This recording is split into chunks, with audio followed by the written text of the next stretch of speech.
Welcome to the deep dive. Today we are really cutting through the noise and zeroing in on a sector that is just, well, it's known for its volatility and its huge growth potential, U.S. solar. We've got a specialized stock screener report, and from it we pulled out the top 3 companies really demanding attention right now. We're talking Sunrun, FTC Solar, and Spruce Power. Our mission today is to pull out those essential insights, the fundamentals, the technicals, the news, and then connect all those metrics to what it really means for risk and reward. We're even going to run some theoretical math to see just how explosive this sector has been. And you have to start with that volatility, right? I mean, we absolutely have to set the stage with the context of risk here. Yeah. If you're looking at solar, you're signing up for some high-octane performance. The beta, that's the measure of volatility against the market for these 3 companies, it ranges from 1.48 all the way up to 2.35. Wow. So these stocks don't just follow the market. They amplify its moves, and often pretty violently. That is a really important detail. And before we dive in, just a quick word on the numbers. Everything we talk about today, especially our performance math, it's all based on a theoretical paper money investment. It's strictly for educational and informational discussion.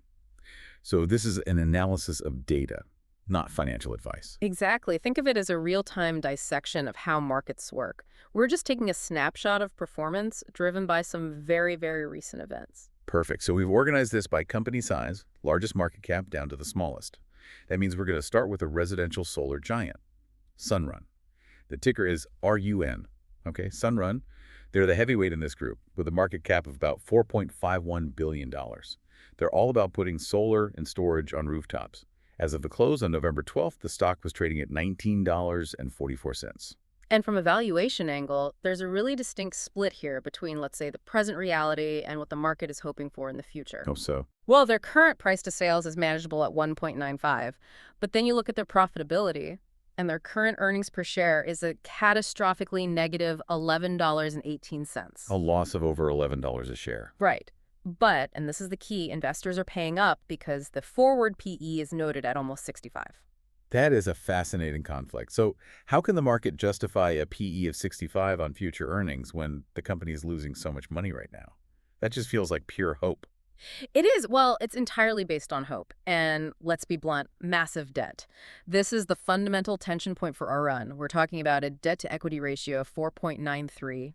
That indicates significant leverage. And the core profitability metrics are, frankly, alarming. Return on equity is a severely negative 59.68%. And the profit margin, I'm looking at it here, negative 106.43%. Yes. Hang on, a profit margin of negative 106%. Ugh. For our listener, what exactly does a number like that signal about the health of a business? It signals they are losing more money than they are making on every single dollar of revenue.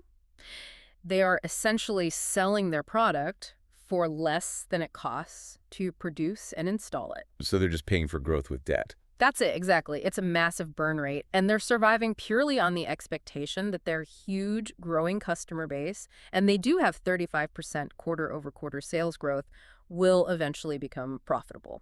And yet, despite those fundamental problems, technically, the stock has been a massive outperformer. Year-to-date performance is over 110%, and just the last quarter was up 85.50%. And for now, the Relative Strength Index, the RSI, is neutral. It's sitting at 50.45, so it's not suggesting the stock is stretched at this very moment. The recent news seems to be the driver here.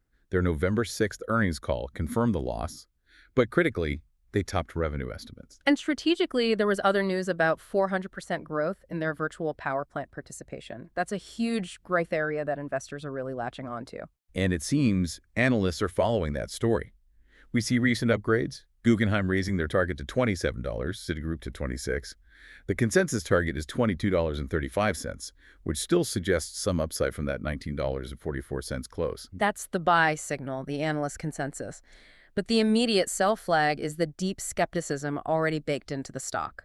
A huge 24.48% of the share float is currently shorted. Okay, for context, that means almost a quarter of all the tradable shares are actually bets against the company. What does that kind of high short float mean for volatility? It means you have a powder keg. While many are betting it will crash, and you see some insider selling that reinforces that if the company keeps beating on revenue and announcing good news, that high short interest acts like highly volatile fuel.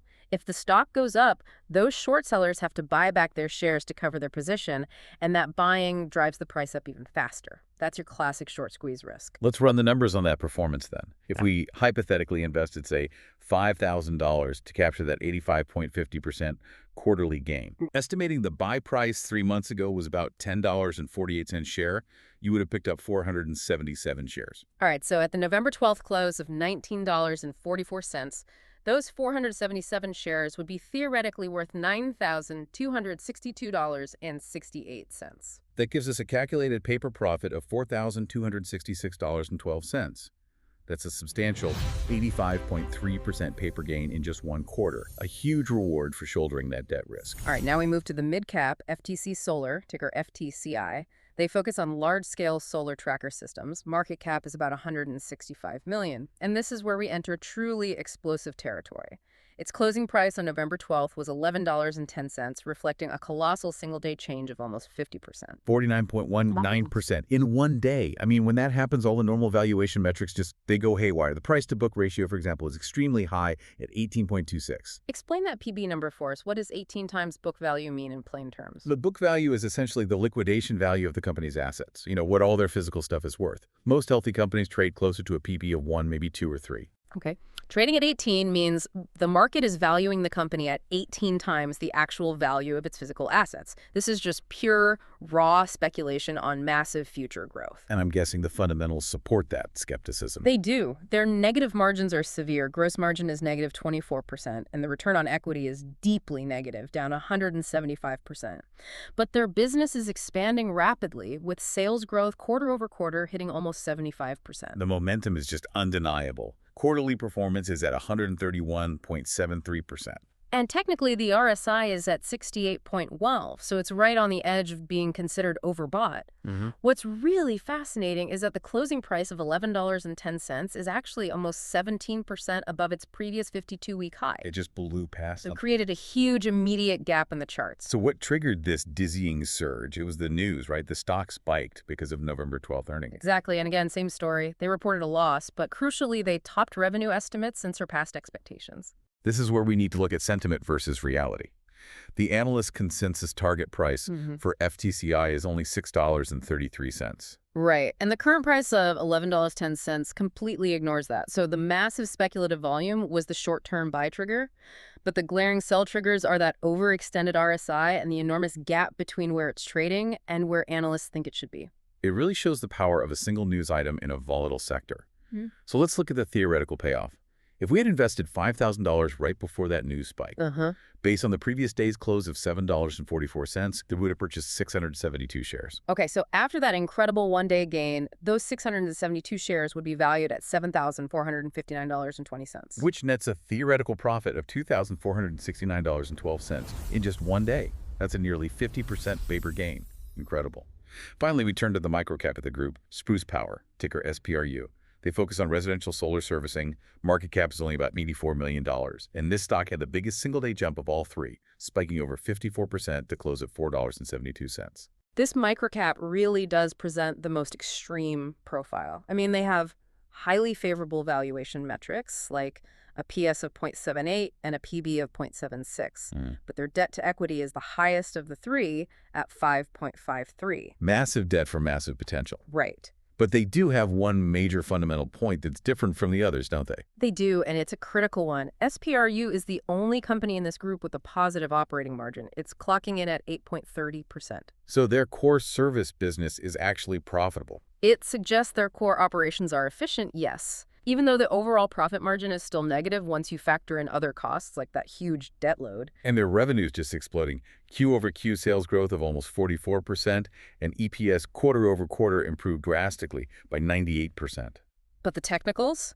The performance here is manic. A quarterly performance of a staggering 237.14%. And their relative strength index, the RSI, it's flashing a critical warning sign. It's sitting at an extreme 82.50. Okay, so for someone listening, why is an RSI of over 82 such a big deal? What does that signal? Well, the RSI, it measures the speed and change of price movements. And, Anything over 70 is already considered overbought. Right, too far, too fast. Exactly. So 82.50 is like a rubber band stretched to its absolute limit. It signals maximum exuberance and a really high probability that the price is going to snap back sharply.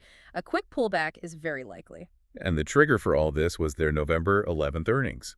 Strong revenue growth and news of new partnerships. The buy signal here is just pure, powerful momentum, but that technical warning, that 82.50 RSI, is just as powerful. It screams caution. The current price of $4.72 is already over 38% above its previous 52-week high. All right, let's run the final theoretical math. This is where the micro-cap volatility really shines. We're going to capture that amazing 237% quarterly gain on a $5,000 investment.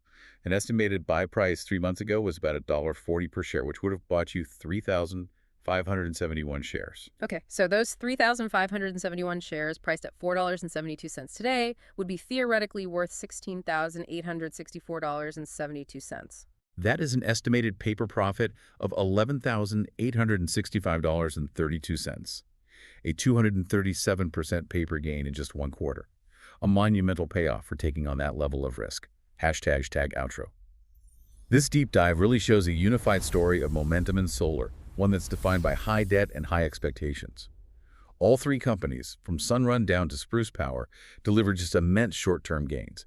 And it was all powered by recent news that their revenue was better than expected, which completely overshadowed their current profitability problems. It did. And what stands out when you compare them is the different risk profiles. Sunrun's 85% gain was huge, but it was earned over a whole quarter in a stock that analysts still kind of believe in, despite the debt and short interest. Yeah. But FTC Solar and Spruce Power, their 49 and 54% single-day spikes were based on pure technical momentum, ignoring huge fundamental red flags like extreme PB ratios and those maximum overbought conditions. So for you, the learner, these numbers really demonstrate that the dual reality of high-growth sectors, the huge debt-to-equity ratios and negative profit margins, that's the constant high risk. But those 85 to 237% quarterly paper gains show the potential high reward when market sentiment just shifts so quickly on these revenue growth stories. And this raises a really important question for critical thinking. I mean, you have this current volatility and these extreme RSI readings, especially Spruce Power at 82.50. That's just tremendous, almost irrational exuberance. So what happens next? Exactly. What happens next to a stock that gains nearly 50% overnight when it's already priced far above analyst targets and historical highs? Does this recent positive revenue growth signal a true fundamental turnaround that can overcome that deep negative profitability? Or is this volatility just, the market temporarily overlooking the massive debt and the inevitable pullbacks that follow such a rapid price run-up? That's really the tension that defines high-growth solar right now.